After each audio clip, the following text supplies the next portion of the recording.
مجلس لگی ہوئی ہے، کوئی بات ہو رہی ہے، درمیان میں سے ایک نے کہا یوں نہیں، شریعت کا حکم یہ ہے، اس طرح سے کرو۔ اب اس نے کہا کہ جا شریعت کو پرے رکھ۔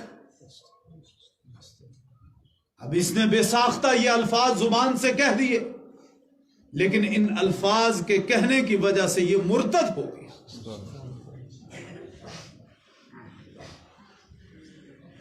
کسی تقریب میں گئے، کھانا دیر سے ملا،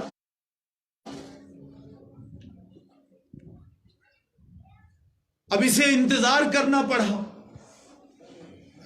اس دوران بعض دفعہ بھوک کی شدت کی وجہ سے کبھی کبھی آنتے اسے پتہ بھی نہیں کہ ان الفاظ کے کہنے کی وجہ سے وہ اسلام سے خارج ہو گئے۔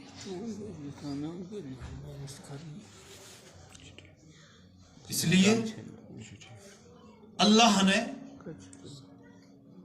ہمیں جس عظیم نعمت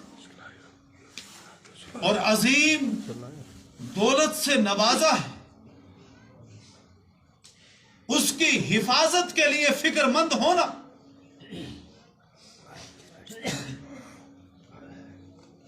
بہت زیادہ لازمی اور ضروری۔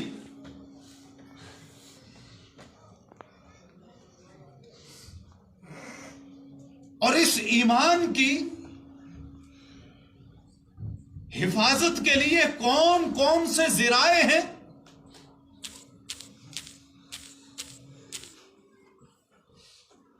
حضرت مولانا محمد عمر پالن پوری رحمت اللہ علیہ نے لکھا ہے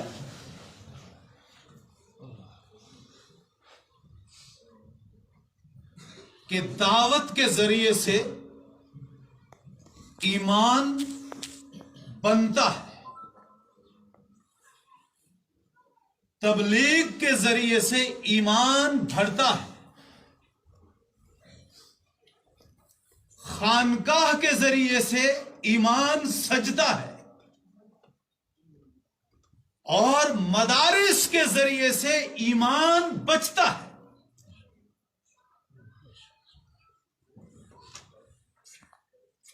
ماضی کی تاریخ شاہد ہے،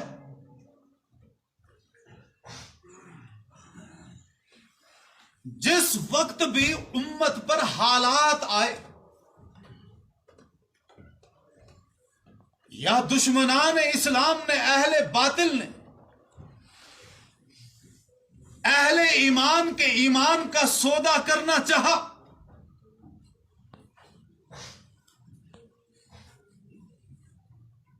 تو اس وقت اگر تحفظ ایمان کے لیے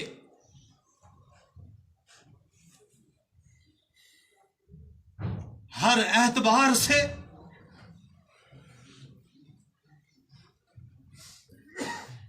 قربانیاں دی ہیں، تو وہ مدارس سے نکلے ہوئے فضلاء اور علماء نے دی۔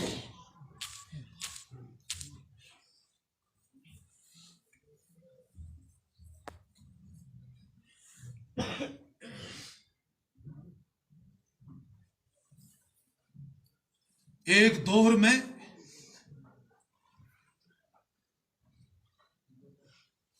منصور بادشاہ کی طرف سے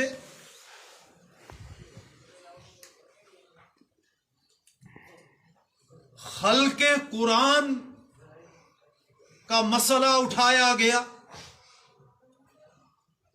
کہ قرآن اللہ کا کلام نہیں ہے، اللہ کی مخلوق ہے۔ تو اس وقت اس باطل عقیدے اور فاسد نظریے کی تردید کے لیے امام احمد بن حنبل رحمت اللہ علیہ کھڑے ہوئے،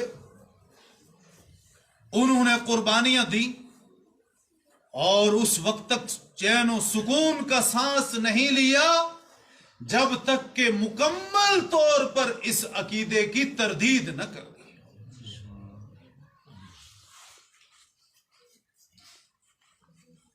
اس کے بعد ہندوستان میں ہی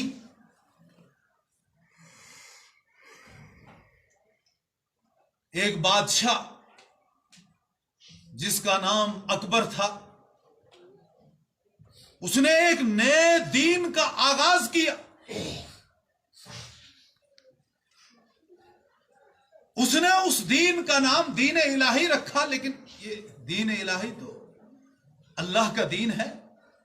اس ایجاد کردہ دین کو دین الہی نہیں بلکہ دین اکبری کہا جائے.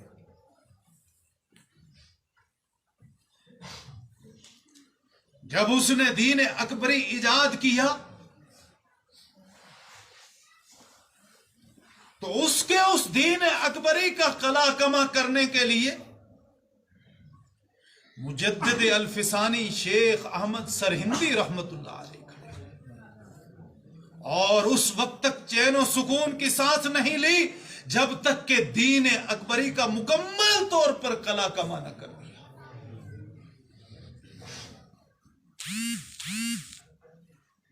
ہندوستان میں انگریزوں کا تسلط ہوا اور انگریزوں نے اہل ایمان کے سینوں سے ایمان کو کھرچنے کی کوشش کی. تو انگریز کے مقابلے میں اللہ رب العزت نے بحر العلوم بانی دار العلوم دیوبند مولانا محمد قاسم نانوتوی رحمت اللہ علیہ کو کھڑا کر دیا. مولانا رشید احمد گنگوہی رحمت اللہ علیہ کو کھڑا کر دیا. شیخ الہند مولانا محمود حسن دیوبندی رحمت اللہ علیہ کھڑے ہو گئے.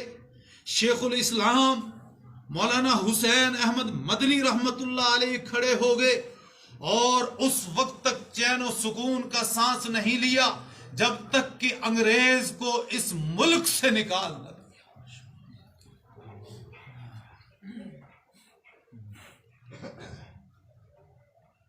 انگریز کی ہی ایک پیداوار غلام قادیانی، جس نے نبوت و رسالت کا دعویٰ کیا، تو اللہ رب العزت نے علامہ انور شاہ کشمیری اور سید عطا اللہ شاہ بخاری رحمت اللہ علیہ کو کھڑا کیا، اور انہوں نے غلام قادیانی کے باطل عقیدے کی تردید کی.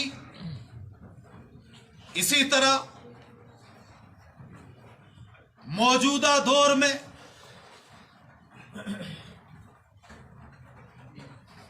جو بھی باطل فرقہ سر ابھارتا ہے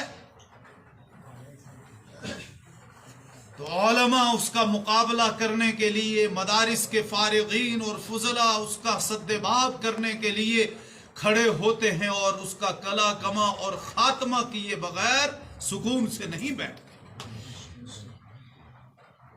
ماضی قریب میں کئی فتنے نمودار ہوئے، اور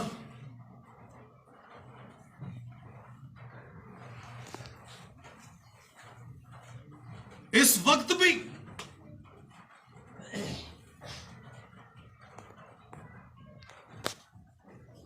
ایک بہت بڑا فتنہ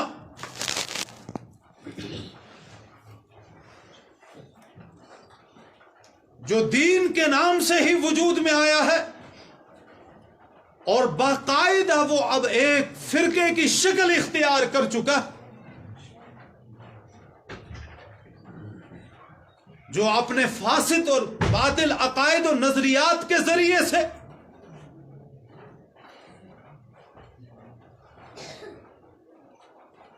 لوگوں کو گمراہی کی دعوت دے رہا.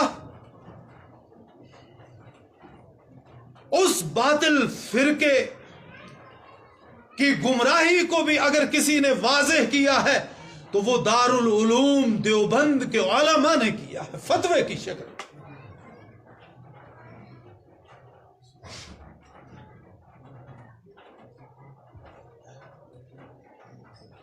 لہذا جس دور میں بھی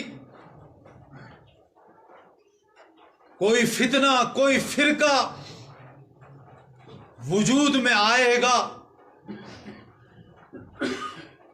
اہل ایمان کے ایمان کا سودا کرنا چاہے گا،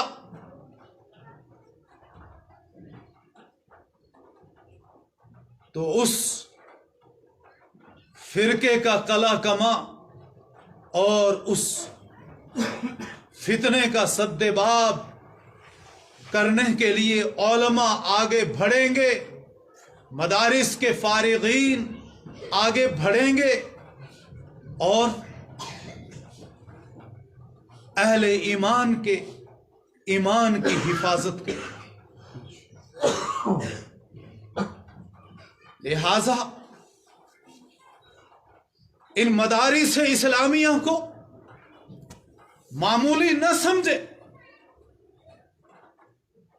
باطل کی کوشش ہے کہ وہ مدارس کو بدنام کریں، ان کی شبیہ کو خراب کرے، علماء کے کردار کو مشکوک و معدوم کریں، تاکہ عوام اور علماء کے درمیان میں فاصلے بڑھے۔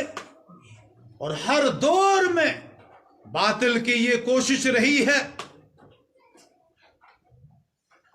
کہ عوام اور علماء کے درمیان میں قطع تعلق کرایا جائے، ان کے تعلقات کو خراب کیا جائے، ان کے رابطوں کو ختم کیا جائے، کیونکہ جب تک عوام کا تعلق علماء سے ہوگا اس وقت تک عوام کسی کے بہکاوے میں نہیں آ سکتی۔ لیکن جب عوام کا تعلق علماء سے منقطع ہو گیا، عوام کے رابطے علماء حق، علماء ربانیین سے کاٹ دیے گئے، تو پھر جو چاہے جس طرح چاہے آ کر ان کے ایمان کا سودا کر۔ اس لیے جس وقت حضرت مولانا الیاس رحمت اللہ علیہ نے تبلیغ کے کام کا آغاز کرنا چاہا تو اپنے استاد شیخ الہند مولانا محمود حسن دیوبندی رحمت اللہ علیہ کی خدمت میں دہلی سے دیوبند حاضر ہوئے اور عرض کیا کہ حضرت مجھ پر اس کام کا کچھ القا ہو رہا ہے، کیا میں اسے کروں؟ تو حضرت شیخ الہند نے نفی میں جواب دیا کہ جائیے، ابھی سوچئے۔ مولانا واپس چلے گئے، دوسری مرتبہ پھر آئے، پھر اسی طرح سے پوچھا کہ ابھی اور غور و فکر کیجیے۔ تیسری مرتبہ آئے، اجازت چاہی تو شیخ الہند نے حضرت مولانا الیاس رحمت اللہ علیہ کو اجتماعی طور پر دعوت و تبلیغ کے اس سلسلے کو آگے بڑھانے کی اجازت دی۔ اس کے بعد ہر مرحلے پر حضرت شیخ الہند سے مولانا الیاس رحمت اللہ علیہ مشورہ لیتے رہے۔ ان کے بعد مولانا یوسف رحمت اللہ علیہ آئے، وہ بھی برابر علماء دیوبند کے رابطے میں رہے۔ مولانا انعام الحسن صاحب رحمت اللہ علیہ آئے، وہ بھی برابر علماء دیوبند کے مشورے میں رہے، رابطے میں رہے اور دعوت کے اس کام کو آگے بڑھاتے رہے۔ اور دعوت کا کام وہی معتبر ہے جو قرآن و سنت کے اصولوں کے عین مطابق علماء حق، علماء ربانیین کے مشورے میں، ان کے مشورے سے، ان کے رابطے سے اور ان اکابر ثلاثہ کے نہج پہ کیا جاتا۔ جہاں علماء سے منحرف ہوئے، علماء سے سلسلہ منقطع ہوا، اکابر ثلاثہ کے منہج سے ہٹے تو یاد رکھیں کہ پھر وہ گمراہی کا راستہ ہے. اور یہی وجہ ہے کہ آج برملا باقاعدہ ویڈیو بنا کر نشر کی جا رہی ہے کہ ہم دارالعلوم دیوبند اور علماء دیوبند کو نہیں مانتے. جن علماء اور جس علمی مرکز کے بارے میں شیخ الاسلام مولانا تقی عثمانی صاحب سلسلہ نقشبندیہ کے عالمی سطح کے امام مولانا پیر ذوالفقار نقشبندی دونوں حضرات فرماتے ہیں کہ ہم دنیا کے 100 سے زائد ممالک کا دورہ کر چکے ہیں اور جہاں بھی گئے جس ملک میں بھی گئے ہم نے وہاں بالواسطہ یا بلا واسطہ کسی نہ کسی اعتبار سے دارالعلوم دیوبند کے فضلاء اور علماء کو قال اللہ و قال الرسول کی صدائیں بلند کرتے ہوئے دیکھا. اور اس وقت جو دین کا کام ہو رہا ہے، دعوت کا کام ہو رہا ہے، وہ انہی علماء حق علماء ربانیین کی مرہون منت ہے. کیونکہ حضرت مولانا الیاس رحمت اللہ علیہ دارالعلوم دیوبند کے فاضل تھے.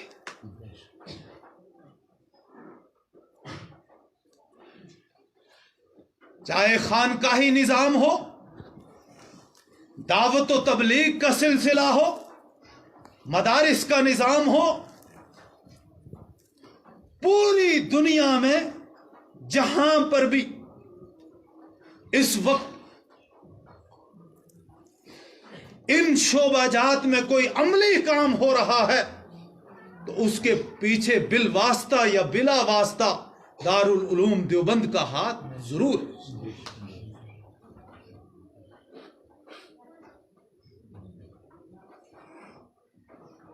مولانا خلیل الرحمان سجاد نعمانی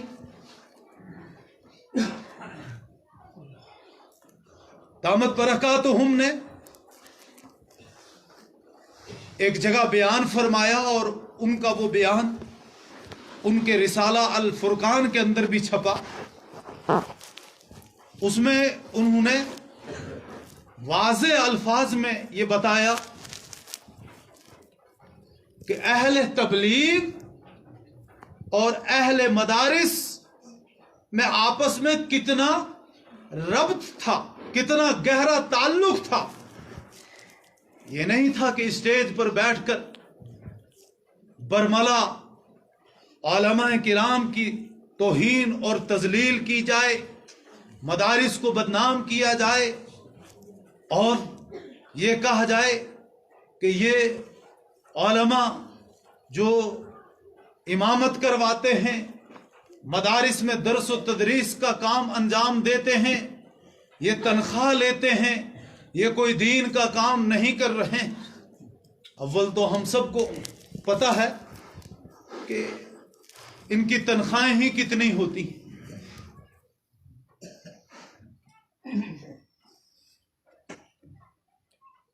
اور پھر کن کن مشقتوں سے اور تکلیف دہ مراحل سے یہ گزرے ہوتے ہیں، کن مجاہدات کا انہیں سامنا کرنا پڑتا ہے، اس کی طرف ہماری نگاہ نہیں جاتی. ایک کالم نگار نے ایک کالم لکھا، اس کا اوپر عنوان لکھا کہ یہ وقت بھی گزر جائے گا. پھر نیچے انہوں نے لکھا کہ میں ایک جامع مسجد میں نماز کی ادائیگی کے لیے پہنچا تو وضو کا تقاضا تھا، وضو خانے پر گیا تو کافی بھیڑ تھی. مجھے ایک شخص نے کہا کہ تم نیچے تہ خانے میں چلے جاؤ، وہاں بھی وضو خانہ ہے، وہاں بھیڑ نہیں ہوگی. میں وہاں گیا تو وہاں میں نے مدرسے کے طلباء کو دیکھا، جن میں سے بعض بیٹھے ہوئے باتیں کر رہے تھے اور بعض وضو کر رہے تھے. میں نے وہاں وضو کیا، ابھی نماز میں وقت تھا تو میں بھی ان کی باتیں جا کر سننے لگ گیا. اسی دوران ان کے وہاں رکھے ہوئے جو صندوق تھے، ٹرنک تھے، ان ٹرنکوں پہ، ان صندوقوں پر میری نظر پڑی تو ایک صندوق پہ لکھا ہوا تھا یہ وقت بھی گزر جائے گا. کہتے ہیں میں نے پوچھا یہ صندوق کس کا ہے؟ کہا ایک بچے کا ہے، ذرا بلاؤ اس کو، وہ کہاں ہے؟ کہا وہ نماز کے لیے اوپر مسجد میں چلا گیا ہے. کہا میں چکرا گیا، وہاں سے فارغ ہوا، نماز کا وقت ہو گیا، میں نے نماز شروع کی، لیکن نماز کے دوران بھی وہی جملہ میرے دل و دماغ کے اندر گھومتا رہا. نماز سے فارغ ہو کے پھر میں تہ خانے میں پہنچا اور میں نے اس بچے کو بلایا. جب بلایا تو وہ 8 سال کا ایک خوبصورت بچہ تھا جو میرے سامنے آیا. میں نے اس بچے سے کہا کہ بچے تم نے صندوق پہ یہ جملہ کیوں لکھا ہوا ہے؟ تو اس نے شرماتے ہوئے کوئی وجہ نہیں بتائی، سکوت اختیار کیا، خاموش رہا. کہتے میں نے بہت اصرار کیا اور کہا بتاؤ آخر یہ جملہ تمہیں کہاں سے ملا اور اس کے صندوق پہ لکھنے کی کیا وجہ بنی؟ تو کہا وہ مسکرانے لگا، لیکن مسکراہٹ کے ساتھ ساتھ اس کی آنکھوں سے آنسو جاری ہو گئے. کہا اس کی آنکھوں سے نکلتے ہوئے وہ آنسو اس کے رخسار سے نیچے چٹائی پر گرنے لگے. اور اس بچے نے کہا روتے ہوئے کہ میں 3 سال کا تھا، میرے والد کا ایک حادثے میں انتقال ہو گیا. اس کے بعد میری ایک بہن ہے جو مجھ سے 2 سال بڑی ہے اور میری والدہ ہے. میرے والد کی یہ خواہش تھی، جس خواہش کا اظہار اس نے بار بار میری والدہ کے سامنے کیا تھا کہ میرا بیٹا حافظ اور عالم بنے. میری والدہ نے میرے والد کی خواہش کی تکمیل کے لیے مجھے اس مدرسے میں داخل کروایا اور اب مجھے 1 سال یہاں بیت چکا ہے. اس دوران 1-2 مہینے کے بعد میری والدہ اور بہن آتی ہیں اور وہ مجھے گھر بھی لے جاتی.